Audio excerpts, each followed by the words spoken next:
Welcome to lecture number 7 of work रेंज power series. तो यहाँ पे हम लोग पढ़ने वाले हैं work done by variable force. तो work by a variable force, तो सबसे पहला लेक्चर जब हम लोग पढ़े थे तो वहाँ पे work done bye constant force था। अब उस रिस्ट्रिक्शन को हटा देंगे, अगर फोर्स वेरी कर रहा होगा तो वर्क डन क्या आएगा। ठीक है, तो वेरिएबल फोर्स जो है, क्योंकि वो वेरी कर रहा है यानी डिस्प्लेसमेंट के दौरान वो फोर्स की वैल्यू चेंज हो रही होगी, या मैग्नीट्यूड में चेंज हो रही होगी या डायरेक्शन में चेंज हो रही होगी। तो उसके लिए हम लोग क्या करते हैं, स्मॉल वर्क डन डिफाइन करते हैं ऐसा।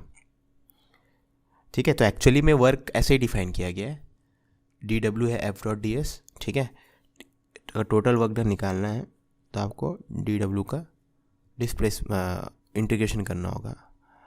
ठीक है, तो आपको इसका इंटीग्रेशन करना होगा ओवर अ पाथ, है ना। तो मान लो जो point of application of force है वो इस पाथ से, मतलब जिस पॉइंट पे फोर्स लग रहा है वो पॉइंट ऐसे ऐसे मूव कर रहा है। ठीक है ना, तो जब पॉइंट यहाँ पे है तब मान लो फोर्स ऐसा लग रहा है, डिस्प्लेसमेंट उसका ऐसा है। जब पॉइंट यहाँ पे तो मान लो फोर्स ऐसा लग रहा है, डिस्प्लेसमेंट ऐसा है।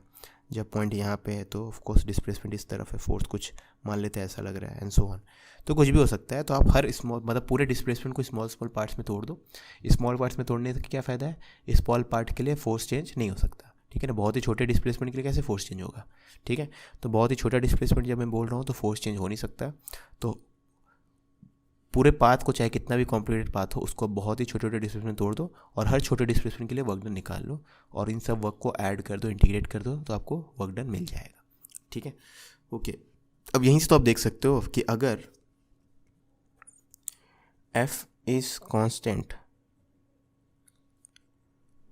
ओवर द पाथ, तो जिस पाथ के लिए आप वर्क डन निकाल रहे हो, जिस फोर्स का वर्क डन निकाल रहे हो, उस पाथ के लिए अगर फोर्स जो है चेंज नहीं हो रहा उस पाथ के दौरान, ठीक है, देन आप क्या करोगे, F को बाहर निकाल लोगे तो वर्क हो जाएगा आपका F डॉट डी एस का इंटीग्रेशन, जो कि आपको दे देगा F डॉट एस, जो कि हम लोग फर्स्ट लेक्चर में देखे थे। ठीक है ना, तो एक्चुअली में वर्क का डेफिनेशन यही है और यही सिंपल हो जाता है। कांस्टेंट फोर्सेस के लिए F डॉट सिंपली एस हो जाता है।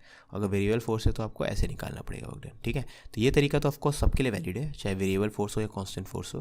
लेकिन अगर कांस्टेंट फोर्स है तो आप इसके बदले, जो ज़्यादा कॉम्प्लिकेटेड दिख रहा है उसके बदले सीधा ये यूज़ करो। ठीक है, इसको भी यूज़ करोगे तो कोई प्रॉब्लम नहीं है ना।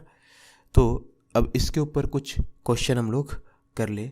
तो अगर वर्क डन में वेरिएबल फोर्स की बात करें तो ये आ गया है ना। अब इसी को क्वेश्चन तो कर लेंगे बाद में। अब इसी को हम लोग, अगर इसमें मैं एक चीज़ और बताना चाहूँगा, अगर मैं एफ डॉट डी एस का, एफ का वैल्यू भी क्या बोलते हैं, एक्स वाई जेड के फॉर्म में लिखूँ, मतलब वेक्टर कंपोनेंट जो है वैसे लिखूँ, वैसे डी एस को भी लिखूँ, तो देखो वर्क डन क्या होगा।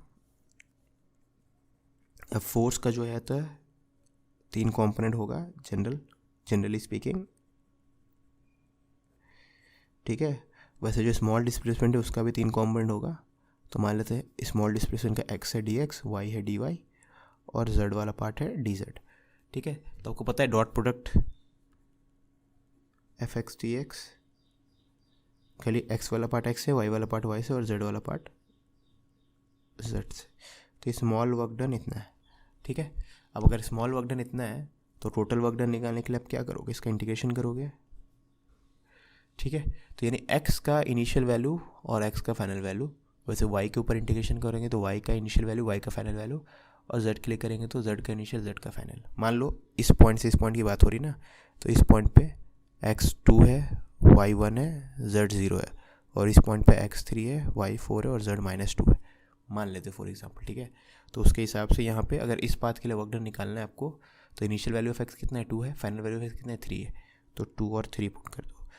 ठीक है, y का वर्क, y मतलब ये वाला इंटीग्रेशन में लिमिट कैसे पुट करेंगे, y को देखने कहाँ से कहाँ चेंज हो रहा है, तो इनिशियल y की वैल्यू 1 है, फाइनली 4 है, और z की बात करें तो इनिशियल 0 है, फाइनली -2 है।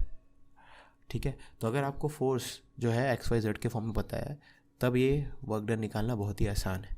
ठीक है, तो आप बेसिकली क्या करो, एफ एक्स डी एक्स का इंटीग्रेशन कर दो, initial value of X to final value of X, तो वर्क डन का for any path work done का एक्सप्रेशन सिमिलर रहेगा। ये मोस्ट जनरल फॉर्म लिख रहा हूँ मैं, y का इनिशियल वैल्यू, y का final value for that path, और z का इनिशियल वैल्यू और z का final value for that path. ठीक है। तो ये हो गया work done by variable force का एकदम मोस्ट जनरल एक्सप्रेशन, ठीक है। अब इस चीज़ के बारे में आपको पता है ये क्या होता है, एरिया अंडर ग्राफ कर्व, है ना। तो ये जो है एफ एक्स डी एक्स जो है ये area under F X D x graph, ठीक है। तो ये वाला मान लो एफ एक्स वर्सेस एक्स का ग्राफ कुछ ऐसा है, ठीक है। वैसे ये हो जाएगा एफ वाई वर्सेस वाई का ग्राफ, ये मान लो कुछ ऐसा है, ठीक है। और एफ जेड वर्सेस जेड का ग्राफ, ठीक है, ये मान लो कुछ ऐसा है ना। कैसा भी हो सकता है तीनों ग्राफ्स, है ना। तो इनिशियल एक्स से फाइनल एक्स, इनिशियल वाई से फाइनल वाई, इनिशियल जेड से फाइनल जेड, कुछ भी मान लो, ठीक है। तो एरिया अंडर एफ एक्स और एक्स ग्राफ, तो ये वाला एरिया आ जाएगा जो कि पॉजिटिव होगा क्योंकि अबव है। वैसे एरिया अंडर वाई मतलब वाई वाला जो एरिया है एफ वाई डी वाई वाला, ये कुछ पार्ट पॉजिटिव है और ज़्यादा पार्ट नेगेटिव है, तो टोटल नेगेटिव आएगा और ये पॉजिटिव आएगा, ठीक है ना। तो फिर इन तीनों को ऐड कर देंगे तो इसका एरिया जो कि पॉजिटिव है, इसका एरिया जो कि नेगेटिव होगा डायग्राम के हिसाब से, और इसका एरिया पॉजिटिव, तीनों को ऐड कर देंगे। तो सपोज 10 है, यहाँ -3 है, तो 10 - 3, यहाँ पे +5, ठीक है। तो 10 - 3 7 हो गया, 7 + 5 12 हो गया, तो 12 जूल वर्क डन हो जाएगा, ठीक है। तो ये तो आपको पता होगा कि एरिया अंडर हॉरिजॉन्टल मतलब ये पॉजिटिव होता है और area below horizontal axis negative होता है, ठीक है। तो ये तो क्या work done by variable force.